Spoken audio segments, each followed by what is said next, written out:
자, 이 물건은 공매이고요. 지금 진행 중인 물건입니다. 서울 관악구 봉청동에 있는 물건이고요. 이거는 이제 세부 용도는 단독주택입니다. 그리고 이 물건은 제가 생각할 때는 괜찮은 물건이에요. 이 괜찮다고 표현하는 물건이 세 가지인데, 하나는 공매로 진행되어 있기 때문에 경매하셨던 분들에게 노출이 안 된다. 두 번째는 가격도 지금 17억으로 시작하는데 제가 생각할 때는 지금 괜찮은 가격이다 라는 거. 세 번째는 여기가 세부 용도가 단독주택으로 보이는데 요거는 1층이 커피숍인 상가주택입니다. 자, 이 물건인데요, 여러분들이 제가 계속 공매할 때 가장 중요한 것은 무엇일까요? 라고 말씀을 드리면 이겁니다. 자, 이 물건은 압류재산이고요. 압류재산은 세금 때문에 있기 때문에 세금을 못 낼 정도의 부동산이라고 하면요, 소유주는 세금뿐만 아니고 다른 빚도 많이 있겠죠. 그러다 보니까 부동산에 빚들이 많아요. 그래서 여기에도 이 빚들을 다 없애주는 제도가 있죠. 그게 말소기준 권리입니다. 그게 압류재산의 중요한 포인트이고, 여기 보면 이제 세부용도가 단독주택으로 되어 있죠. 이게 이제 중요한 포인트입니다. 왜냐하면 이 물건은 상가주택임에도 불구하고 상가주택에서는 노출이 안 된다는 거죠. 여러분들 검색할 수 없어요. 토지가 45평이고요. 약 46평이네요. 그리고 건물이 121평 정도 된다라고 생각하시면 됩니다. 그리고 딱 봐도 건물이 괜찮아 보이네요. 특히 서울에서는 여러분들이 2015년 이상급은 거의 신축이라고 생각하시면 되고, 거의 2020년 도달되어 있는 이런 건물은 건물 짓는 것 자체가 너무 비싸져 가지고 신축이 지금 많이 없기 때문에 이런 신축급 애들은, 특히 서울에 있는 애들은 굉장히 여러분들이 관심 있게 보는 게 좋다라는 겁니다. 자, 이 물건은 이렇게 여러 가지가 돼 있고요. 그리고 유의사항이 가장 무서워하는 게 하나 있네요. 자, 대항력에 있는 임차권 등기는 유의사항 빨간색으로 되어 있네요.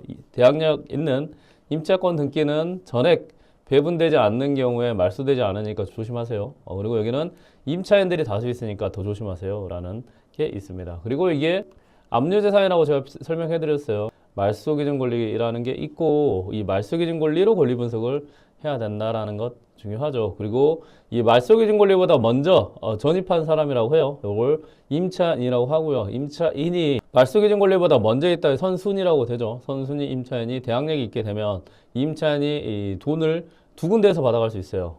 이게 중요한 포인트입니다. 이걸 잘 기억하세요. 두 군데. 하나는 공매에서 보증금을 다 받아갈 수 있어요.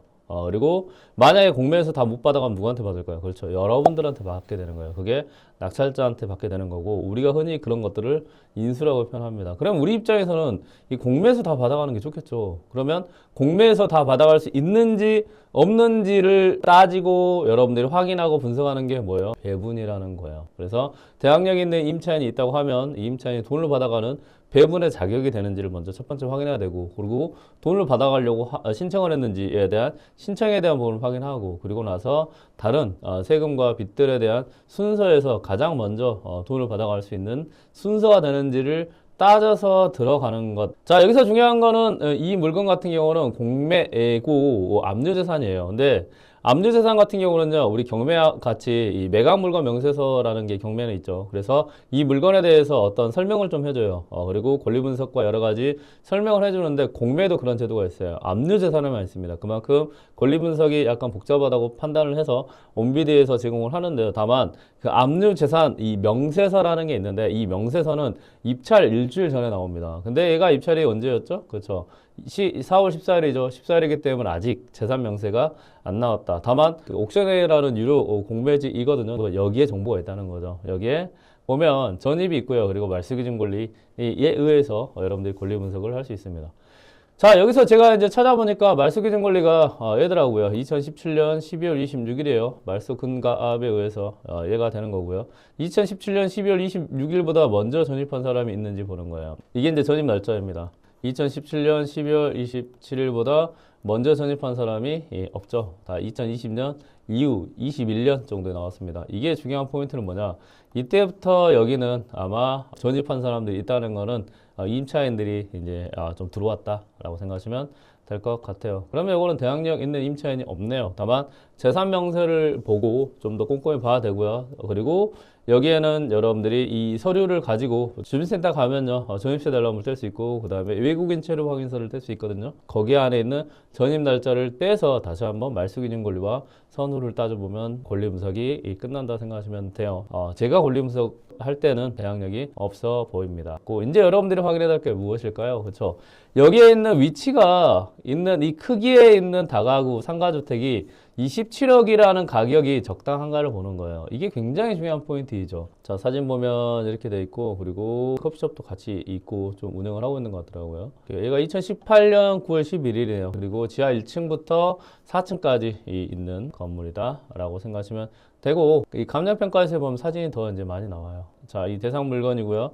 이게 이제 큰 도로를 끼고 있죠. 상가 같은 경우는 이게 1면, 2면을 끼고 있죠. 그 말은 사람들이 그만큼 노출이 많이 되는 그런 위치에 있는 땅이다라는 것, 이게 중요하고요. 그리고 1층에 상가지만 상가주택에서 건물 다 지었기 때문에 향후에 뭐 신축 부분까지는 고려 안 해도 되는 그런 물건이고요. 그리고 이제 여기에 계양도라고 해서 이게 100일 102이네요. 그리고 얘가 지하에 있는 이제 여기 사무실이 있는 것 같아요. 그리고 여기가 바로 앞에 버스 타는 곳이 바로 앞에 있어가지고 위치도 괜찮더라고요. 자, 101, 102가 있고요. 1층 여기가 커피숍인 것 같아요. 2층은 이제 뭘로 쓰는지 좀 봐야 될 것 같고요. 자, 이게 중요한 포인트이죠. 2층부터는 다중주택이라고 해서요. 여러분들 원룸이에요. 원룸이면 얘가 이제 몇 개 있냐가 중요하겠죠.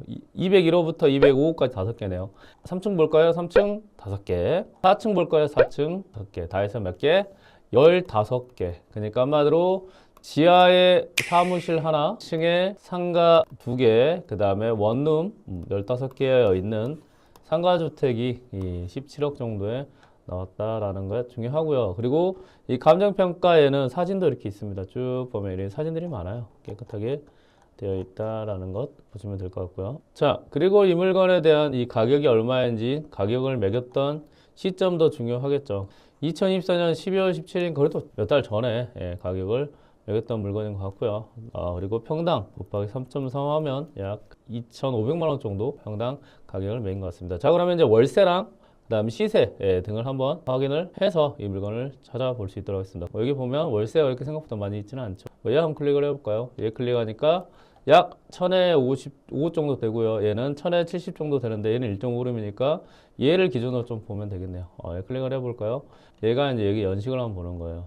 거의 비슷하네요. 그러면 얘가 2018년식이고 얘는 관리비까지 하면 약 64만 원 정도 된다. 그러면 얘는 1000에 55이니까 제가 지금 15개죠. 그러면 이제 계산이 좀 되는 거다라고 생각하시면 돼요. 그러면 여러분들이 이 관리비까지 하면 64만 원 정도 되니까요. 64만 원 곱하기 15개죠. 15개. 그러면 월세가 960만 원. 더하기 상가 부분 또 있습니다. 사무실 2개, 그 다음에 커피숍을 할 수 있는 상가가 있는 것 같아요. 다만 저기는 알다시피 요즘은 이제 경기가 조금 좋은 편은 아니죠. 그래서 여러 가지 운영 방식에 의해서 커피숍이 지금도 될 수도 있고, 요거는 현장 확인을 통해서 좀 봐야 되겠죠. 그리고 1000만 원의 보증금 있습니다. 곱하기 15 하면 1억 5천만 원이 회수가 되는 물건이네요. 그러면 이거는 여러분들이 지금 단계에서도 충분히 월세가 괜찮다라는 걸 알 수 있고, 여기서 상가 부분이 만약에 150 정도는 이상 나올 것 같아요.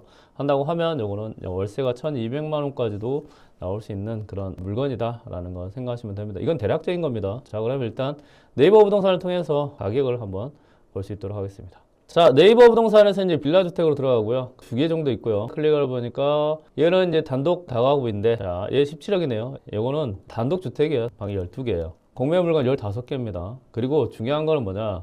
건물 크기랑 토지 크기가 달라요. 공매는 토지가 152, 건물이 400이에요. 근데 얘는 142, 285예요. 나누기 3.3 하면 약 90평 정도 되겠네요. 곱하기 4억 8천만 원 정도 하는데, 아까 쟤는 건물 가격만 얘보다 한 2억은 더 올라가겠네요. 그리고 땅값도, 땅 크기도 한 3평에서 4평 정도 더 크죠? 그러면 저 물건 자체는 크고, 원룸 같은 경우는 상가주택이랑 달라요. 봐봐요. 위치가 다르잖아요. 위치. 이 물건 자체는 이 라인에 껴있단 말이에요. 그러니까 상가와 건물 같이 껴있단 말이에요. 얘는 안쪽에 있죠. 그만큼 물건 자체에 대한 위치가 상가주택이 지금 여러분들이 공매로 보는 게 좋다라는 걸 알 수 있어요. 그럼 얘 한번 클릭해 볼까요?